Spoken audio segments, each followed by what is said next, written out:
Ciao a tutti e benvenuti a Drinkerland. Io sono Drinky, il vostro barman virtuale.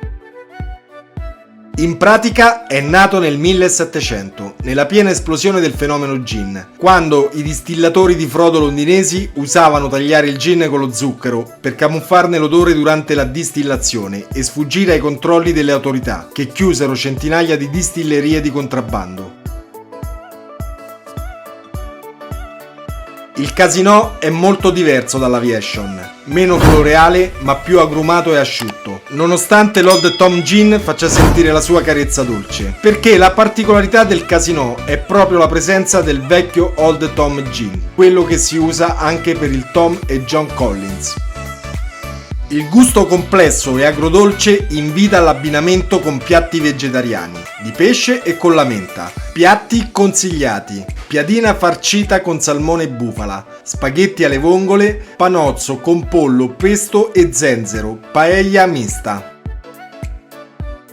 Gli ingredienti per preparare questo cocktail sono 40 ml di Old Tom Gin, 10 ml di maraschino, 10 ml di orange bitter, 10 ml di succo di limone.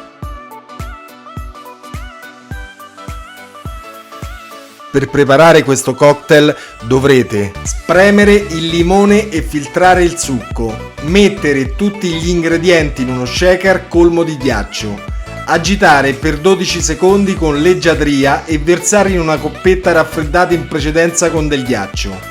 Se volete, guarnite con scorza di arancia e ciliegina al maraschino.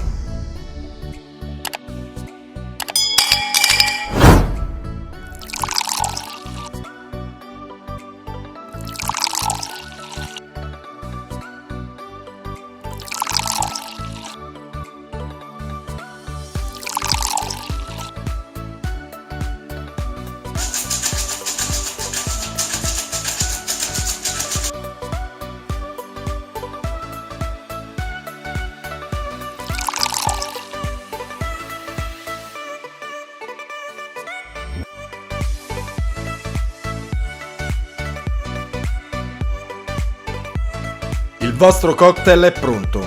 Mi raccomando, bevete con moderazione e mai prima di mettervi alla guida. Se questo video vi è piaciuto, iscrivetevi al canale e attivate la campanella.